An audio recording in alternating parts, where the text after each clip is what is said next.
Week 10 covers older adults, and we begin to look at nutrition care through the lens of the long-term care setting. Before moving on to that, know that I may be including information this week on blue zones and the lifestyle impact of those areas of the world on anti-aging and longevity. I'm still working on that and debating whether I'm going to include something, but we'll see how that goes as the semester unfolds.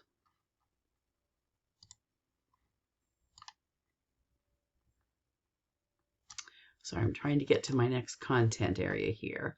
All right.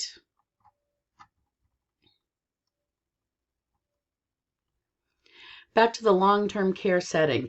This environment has systems of monitoring care and billing or reimbursement of services that are managed by the Centers for Medicare and Medicaid, or CMS. CMS provides licensure for long-term care facilities, meaning that they also regulate and monitor the standard of care. CMS has developed comprehensive tools for assessing resident health, known as the minimum data set. This is used for screening and assessing all residents and allows for tracking over time.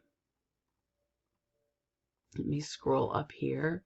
Let me see some information on this webpage about the MDS, more details than I am sharing with you at the moment, so be sure to go over this.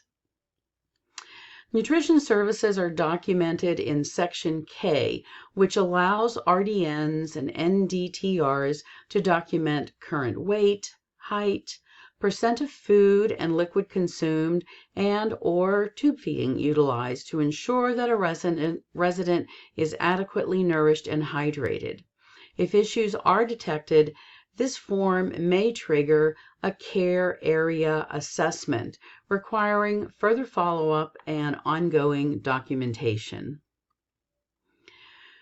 Residents are assessed when admitted to a long-term care facility or rehabilitation facility, and then assessed each quarter unless there is a medical change or hospitalization resulting in a readmission to the facility, warranting a new nutrition assessment. Annually, residents and the healthcare team have a formal care conference. And this assesses all areas of care to determine if there are any further actions required. Notice how the ADIME note follows a similar process in long-term care with the problem identification process used by the MDS.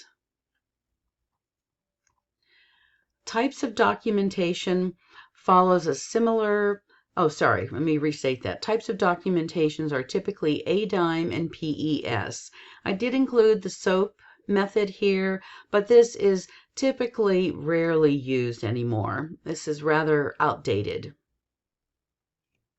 All right, let's move on to the assignments.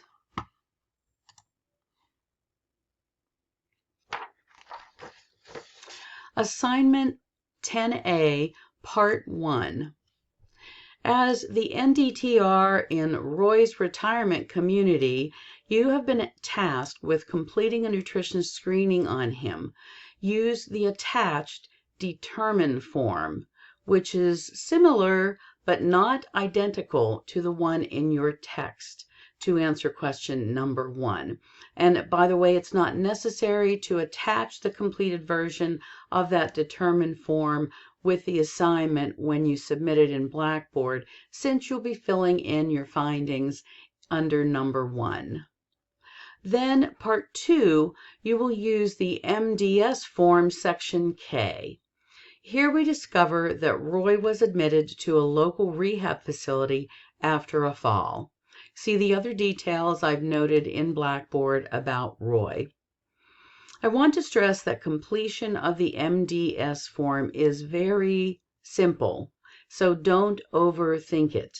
This Section K is very basic. This is merely to familiarize you with the form as though you were seeing our patient there in the rehab center or in a long-term care facility. Upload the MDS form with Part 1 for the full assignment. 10B and C are both very short MindTap assignments. And then be sure to take advantage of the chapter post-test.